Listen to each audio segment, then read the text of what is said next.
know you had one of those. I got one. I got nothing. I got nothing. Nobody can hear me. We're Look pretty back loud, there, though. They can't hear me. You see them? They can't hear me at all. No, they're not waving at you. Yeah. Yeah. Okay. Here we go. Can you hear me now? You can hear me? All right. Wave like this if you can hear me. Everybody. Okay, I think we're on. I'm a little concerned about my beard. All right. And the Shaves. Ooh, Who said that? That's cool. Hey, everybody. It's like the first time anybody's ever told me to shave. All right, so Supposed to be like, can I touch the you're beard? not supposed to be talking now. We have a whole thing, right? And so I'm actually in charge of introducing us. Wait, my name before is. we do, can I just say something?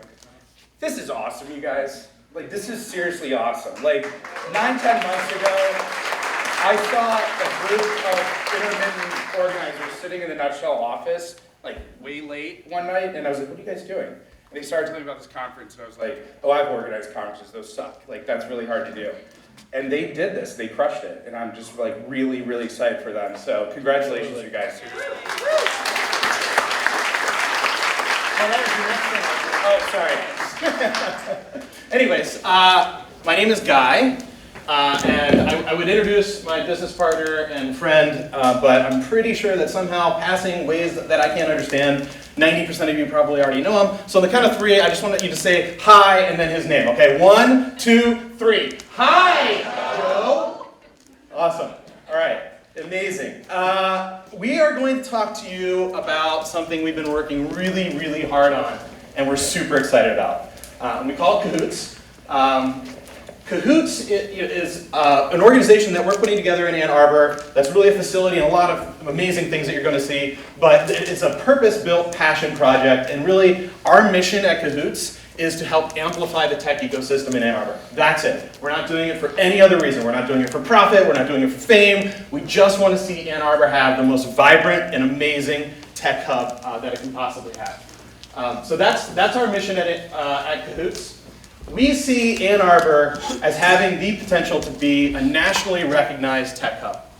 On the order of San Francisco, Atlanta, Austin, Portland, Boulder. We think Ann Arbor should be on every one of those maps, and absolutely can be, and absolutely will be. And that's why we're doing this. And that's an objective statement. I mean, no, sincerely. We're going to talk about why. I'm not originally from Michigan. I'm originally from Pennsylvania. I moved to Ann Arbor at the beginning of 2009 when my company was acquired by Barracuda Networks.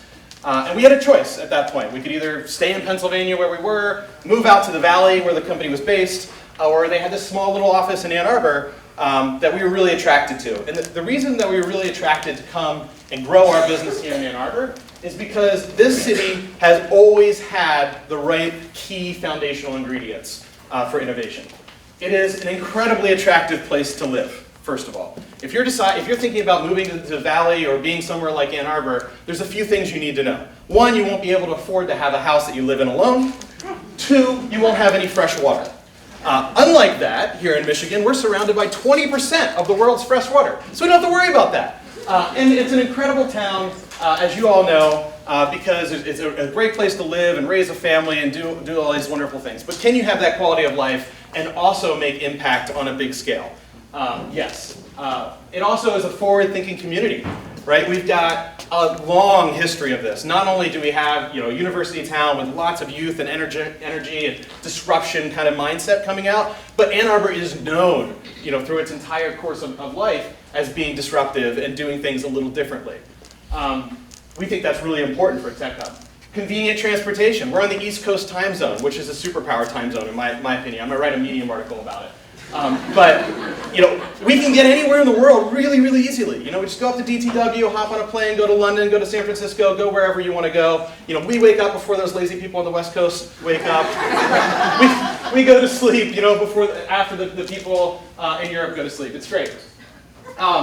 We have a really favorable external brand. People think of towns like Ann Arbor, and even if they've never been there, they have a warm feeling about it. You've all experienced this, talking about places like Ann Arbor and Austin. People respond very favorably to that. J.J. Abrams helped with that and lost, I think. And we've got an incredible talent creation engine here. Not only in this city, but around us, surrounding us in Michigan and even the broader Midwest.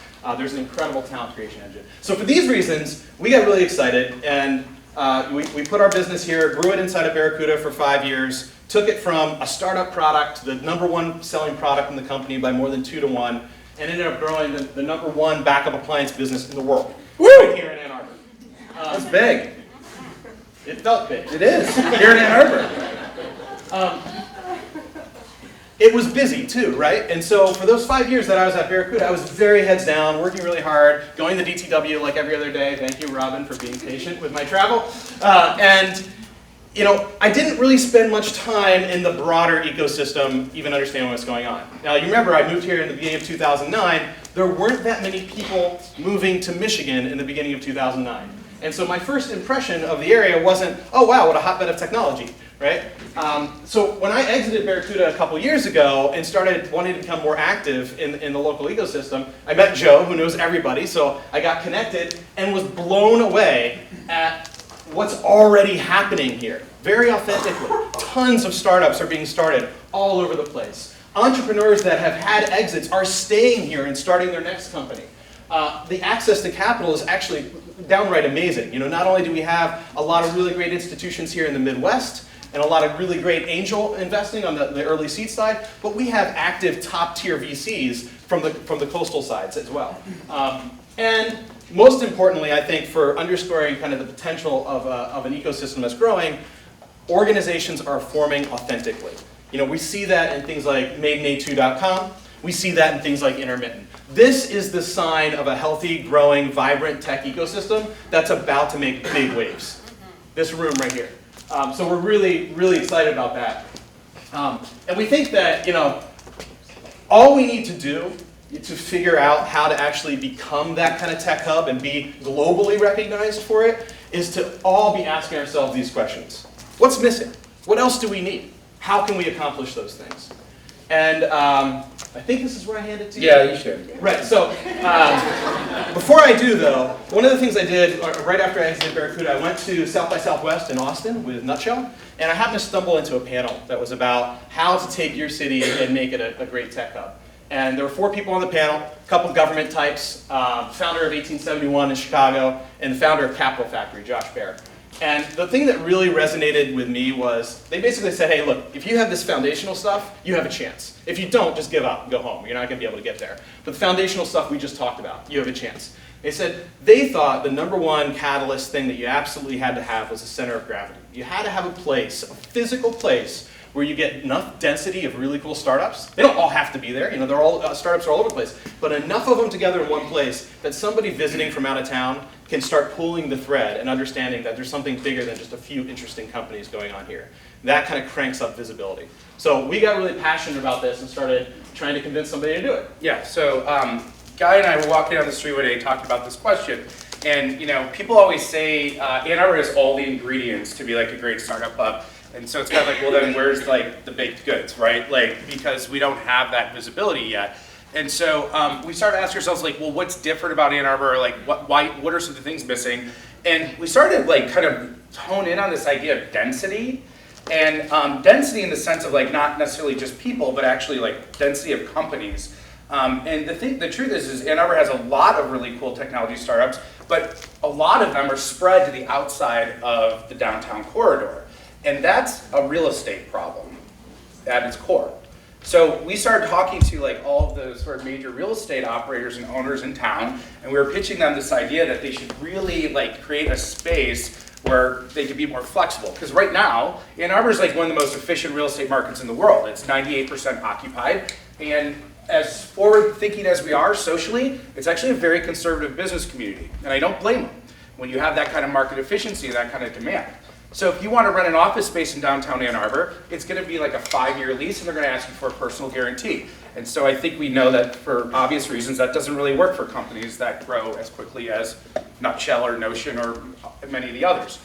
So we talked to all these real estate owners and they were all kind of like, oh, that's a sweet idea, but my investors would kill me if I did it. So we realized that no one's going to do it. So a common theme I think I learned in Guy and I's relationship was whenever we came up upon something that we kind of just looked at each other and said, fuck it. So we're going to do it. So we went off on this adventure to discover two things. So first, we went on a literal adventure. We went on a bit of a boondoggle. We call it a fact-finding mission. And we basically started to tour the United States to learn about these other communities and the spaces that they created to see what did they really do. Like, we knew it wasn't just like open a space. Like, that wasn't enough. There had to be a little bit more purpose behind it. So first we went down to Austin, where Guy first heard about sort of this idea of density, and we met with the amazing folks at Capital Factory. And there we learned about sort of all of the different features or sort of products that they offer and what their role is in the general community ecosystem. And they showed us all around. We even stumbled upon the closing ceremony of a sand mandala for these Buddhist monks from Nepal. And it was like this very spiritual, weird moment for us as we were about to launch off on this big project that, you know, was really about the journey. We went to the west side of the state, to Stark Garden, and we met with this guy, Paul Moore. Paul's an awesome guy, and there we learned about the physical space and some of the really important elements that were important for the people that were occupying it. We saw weird stuff there too, which was surprising in Grand Rapids, but we were happy to see it.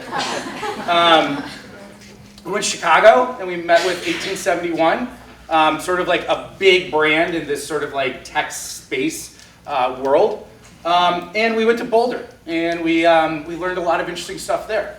So the number one thing I think we learned in Boulder that I think is really important was this takes time.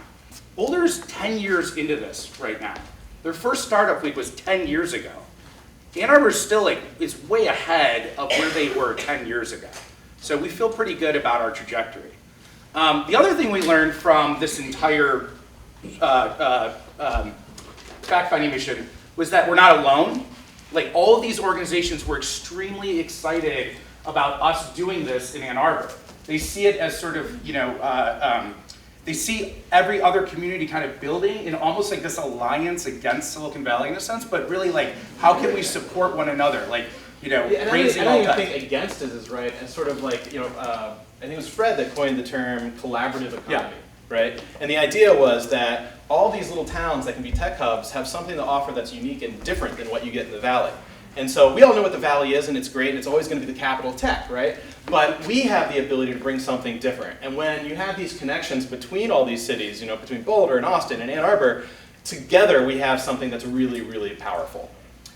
So, speaking of what's powerful, we came up with the idea that there was kind of like two things we needed to accomplish. First, we needed a really inspiring space for technology companies. Literally a place where the companies felt inspired just to be there. Not a place just to open a laptop, okay? Second, we needed a place that was engaging the broader community. It wasn't enough just to serve the needs of the people renting desks or space from us in the building. It had to somehow be something that the whole community could leverage. We're gonna make a big investment into this thing. How can we get more leverage from it by bringing in the outside community as well? So from there, we kind of jumped into this concept of Cahoots. And Cahoots is really, you know, our way of trying to build this ecosystem that we desire to build our companies and like have the kind of community that we want here. So we went off on the next step of this journey where we learned how to buy commercial buildings. Which is not something either of us is trained in doing, and we demonstrated that pretty well along the way by making some really shitty offers and being told as much along the way. But finally, we found... Got really lucky. Yeah, I think we got really lucky. We found these two buildings over here. Okay, they were owned by one guy. They were super underutilized. He really didn't want to own them anymore. Nobody wanted them. This is like the most undesirable block in town. And yes, it's right next door to the MC Hotel. We can talk about that later. No, we don't own it. We'd love to. We got these two buildings. We got them under contract. And we're sitting in a room one day with our partners at Cabrio Properties. And they're like, hey guys, you know, and this right here is 12,500 square feet. And we're like, that's pretty crazy, you know? So these guys are like, hey, you know, guys, by the way, this other building was on the market last summer and it got like no offers. And we looked at each other and literally said, No brainer. fuck it. So, and so we literally called the guy right then and there and like made an offer on the building, doubling the size of the project. So now we have 25,000 square feet, 3 buildings. We're combining them all, and that's just kind of like above ground. So I quickly just want to slide through a couple, push through a couple slides just to show you a little bit of these buildings. Like this is kind of the before shot, and we're really excited. So everyone knows, a lot of people know the Kleinschmidt building. It's kind of this iconic Art Deco jewel in downtown Ann Arbor that's like squeezed between these two like pretty ugly buildings. So this is going to be like sort of the main entrance of the whole project. So this is what it looks like inside gutted right now. This is upstairs. This is 208, which is kind of the building to the left. We gutted the whole interior. This is the upstairs floor. And right now, the whole project's really like the most expensive parking spot in the world.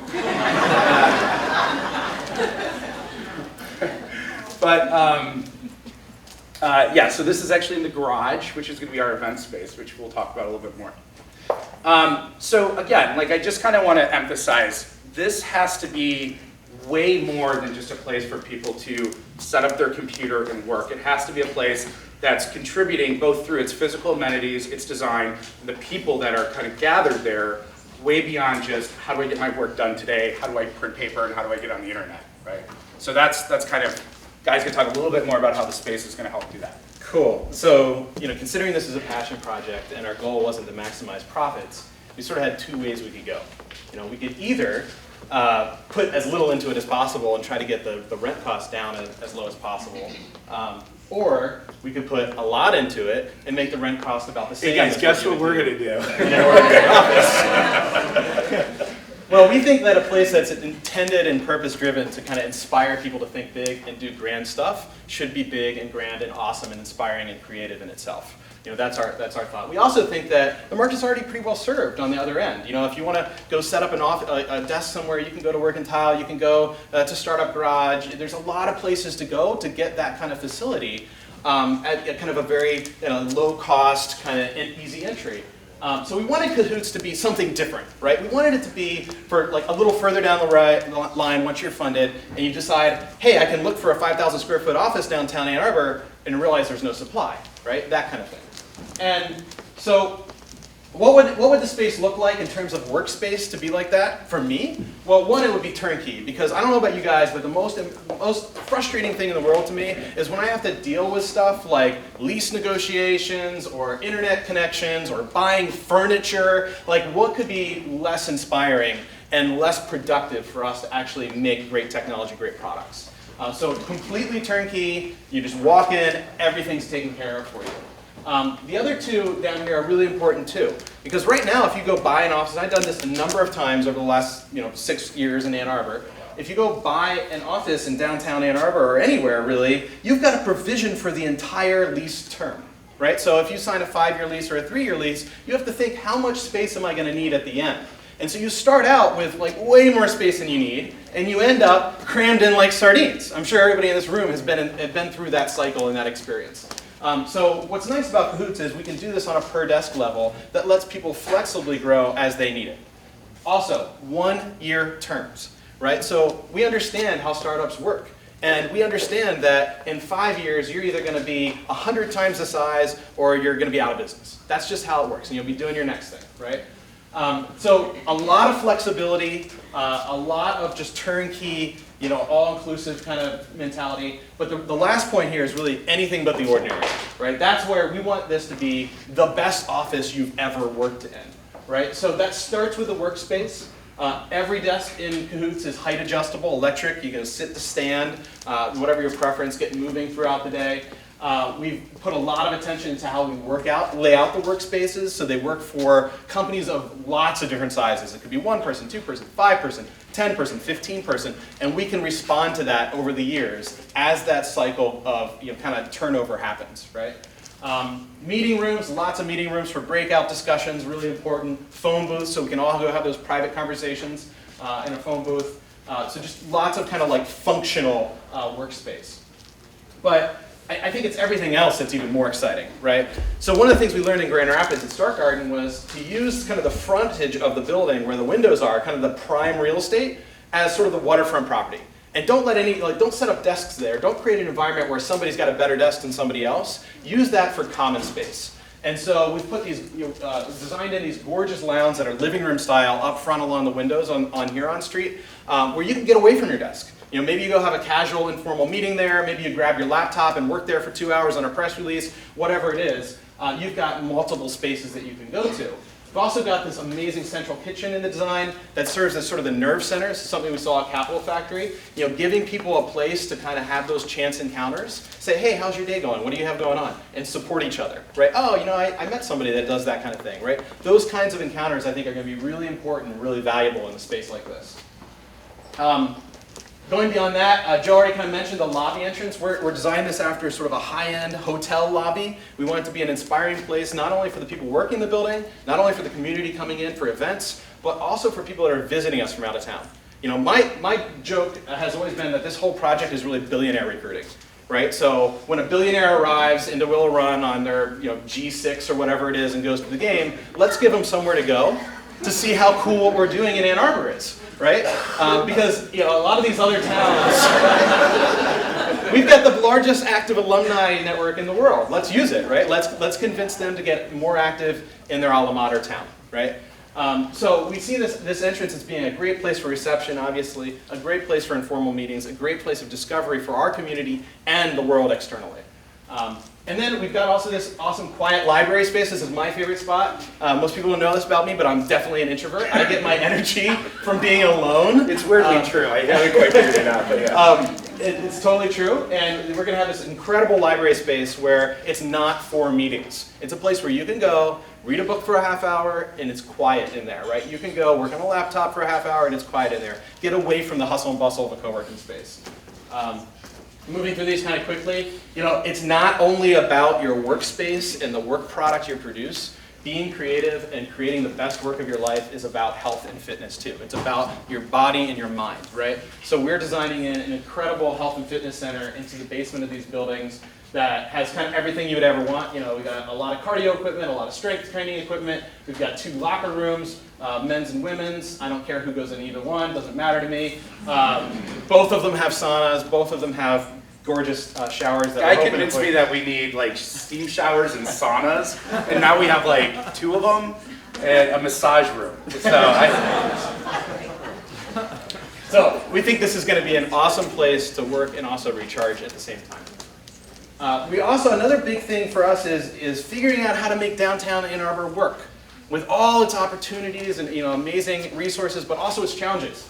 And we have a major challenge in downtown Ann Arbor. It's parking. And we are not going to figure out how to get out of this challenge as we densify. Not in the timeline that we need to. So everybody downtown has to think creatively about this. So we're designing bike storage into the building. We're designing lockers for every member and resident in the building. So you have a place you can put something secure downtown, go out on the town, come back, grab your bike, go home, those sorts of things. And we think that there's a lot of opportunities to start getting innovative on this space. With commuting, obviously I walk to work every day. Not everybody can walk, not everybody can bike. We understand that. But we have Uber in town. We have Lyft in town. We think there's some opportunities there to start looking at those. And to take that one step further, we're even going to have a Cahoots house car that's available. So if you end up coming to work but you don't have your car with you, it's like you have your car downtown. So if you're a resident in Cahoots, you'll be able to use this for your kind of daily errands. You need to run out and you go to the Secretary of State office or whatever it is, grab the house car and go. And yes, we do have a Tesla Model 3 on order for this house car. So that'll be 2.0 when they start shipping them. So I think it was maybe about a year ago, Guy and I were flying back from California, and he's reading on his phone, and he reads about how the governor vetoed down or signed the bill that outlawed Tesla from being here, and he's like, I'm running Elon Musk right now. It's well, I have a better idea. I kind of know someone over there. Let's just email him. So anyhow, one of our ideas here is actually how do we create like a black market Tesla dealer in downtown Ann Arbor. It's our own personal car. Come test drive it. Come check it out. We'll show you how to order one in Oh, you're Ohio. interested? There's a computer right there. We're fanboys if you want to look at any of the stuff. So we're actually talking to Tesla about a partnership where you can like test drive a car and buy one. You know, it's our car though. Okay, so Guy just talked a lot about the sort of inside the building, but again, we mentioned that a major purpose here is how do we serve outside the building. So aside from just offering desks for people to rent who need a workspace, we want to also offer an opportunity, like, how do we engage the broader community? So we came up with this idea, and it's not like totally figured out yet, but we'll like sort of generically refer to as like memberships, right? So kind of think like Soho House, but not like douchey and bougie, like substance, I guess, like Soho House but substance. Like you don't have to be a starving artist that's like, you know, sponsored by Helen Zell to like get a membership. But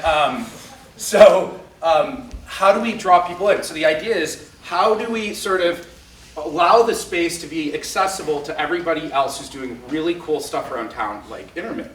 So a major portion of the overall square footage of Cahoots is actually dedicated to event space or public meeting space or a place to just do really cool stuff. Not great for our economics, but we think it's a really important thing. So we want to offer like a membership so people can figure out a way to engage on their own with the space. So we're making this big financial investment in physical infrastructure, and we could just like be done with it and like that's what we do, but how do we get others to leverage that and get more value out of it? That's kind of like the key. So I'll highlight a couple of the quick spaces. So there's this huge garage. It's like supposedly the last privately owned commercial garage in downtown Ann Arbor, and we're building it out to be this incredibly gorgeous high-end event space, and it's going to be extremely flexible. So during the day, maybe people are working, but at night or in the middle of the day, it can convert over to a place where there's an educational event, a technology talk, a party, an art show, a music show, whatever it might be. You know, Guy likes to cite the fact that Capital Factory had 700 and some odd events last year alone. So definitely probably see like a need for how do we get this space activated more broadly for everybody. Yeah, our ambition is to see something going on there related to tech and arts and music and creativity every night of the year. That's the hope. I'm pretty sure, honestly, like if we stripped it all down, Guy and I like, bought these buildings so we could drink on the roof. He got his sauna. I'm getting a bocce ball court. So we're actually going to build out the roof, and it's going to be pretty insane. Like we're talking about like maybe 8,000 to 12,000 square feet of roof space that can be used for, you know, anything from, again, like fundraising events, parties, just a place to chill out and hang out, do yoga, you know, whatever it is. But again, we're trying to build infrastructure that the overall community can use. And as long as like you're, you know, what was the, not a dingus? Is that what Julie said? Yeah. If you're not a dingus, you can use it. It's like the rule. Okay, so we talked a lot about the fact that, maybe not enough, terrible real estate investment. But we still think it's really important. This is a very difficult project to make the economics work. And as such, like, we want to be super transparent. So we're going to have like a completely open book accounting system because we just want to be really clear with the community of like, why are we doing things the way we are, and getting lots of feedback along the way as to like what's working and what's not. But again, like, we want to be as transparent as possible as to how we made our decisions so that people don't feel that there's any risk of us trying to take advantage of the broader system. It's really important to us. I mean, that to us is kind of like the final statement of like the final period of like, this is a passion project. But taking it one step further, we just got done with like a massive branding exercise. And Guy introduced me to the industry of high-end branding. I didn't know you could spend that kind of money on fonts. If anybody's familiar with Focus Lab, I think they're the best team on Dribble right now. Bill Kenny is the creative director there. He's an incredible guy. So they're the team that's responsible for kind of bringing the visual end of what we're trying to accomplish to life. We gave them a couple guidelines, like we wanted it to be cool, obviously, and hip, but we also wanted it to be kind of modern piracy, you know, to celebrate that sort of disruptive nature. And they went even one step further. Yeah, so they came to Ann Arbor and like spent a couple days. They actually met some of the folks in this room right now. And the purpose there was we didn't want them just to like get to know us. We wanted them to like get to know the whole community, so that was what was informing the overall brand. And they got like so fired up that they're like, we created some assets like that aren't even for you. And so we're like, okay, that's great. So they created this awesome A2 asset. It is open source. Use it however you want. Just try to do something cool with it. It does celebrate the building a little bit. You'll see there's a little bit of like the shape of the Kleinschmidt building there, which is cool. We also think it looks like the bell tower, which is an iconic thing in downtown Ann Arbor. So we love it. We love mostly how fired up and passionate they got about it being based in Savannah. And I just thought it would be cool to kind of like share that with you. Yeah, so more to come on that. More to come on that. And then the final thing that we did, and we kind of started from this point, was Cahoots, you know, the goal of this really has a symbol behind it. And this is not a logo, this is not owned by Cahoots, but this is sort of like where we started. It's like, wouldn't it be cool if there was kind of a thing that people could rally behind that have this kind of common perspective, that want to see Ann Arbor be a great, you know, globally recognized tech hub, right? And we came up with this symbol, this ++ flag that kind of looks like a badass pirate flag. You know, it's on a black field, you know, big, strong kind of pluses or whatever. But it also resonates with tech, you know, because I'm sure there's a lot of programmers in the room that know the ++ operator is an incrementer. And we think that's what we're trying to do, and we hope that's what other people try to do. And it's definitely what Intermitten's all about, is saying, what's here already, how can I make it better? How can I add one really valuable thing to the ecosystem? So our hope for this symbol is that it becomes something that when you see it, you have a personal sense of pride. You know, I'm part of that movement that's happening in Ann Arbor. Our intent is to fly this in a big flag. We've already got it produced on top of the building. Like a huge patches flag. and all like, kinds of awesome I learned recently like the requirements for like dimensions of a flag relative to height, and we were gonna bring it, but it's huge. literally 6 feet by 10 feet, so it felt a little awkward. But this we don't know if we need a permit. This is not a logo again. This is a symbol for sort of the meaning behind what we're trying to build here in Ann Arbor. That's our concept of it. We hope you like it as much as we do. All right, so that's the project. We have one quick ask of you guys. We want feedback. Like, we want to hear from people. We want to know, like, well, what do you want? What do you need? What will work for you? And so we're like probably a week away from the actual website being launched, unfortunately. But we did put up, there's a placeholder there that has an email address. You know, in a week or so, the whole thing will be up, and it'll be awesome. So we hope you guys enjoy.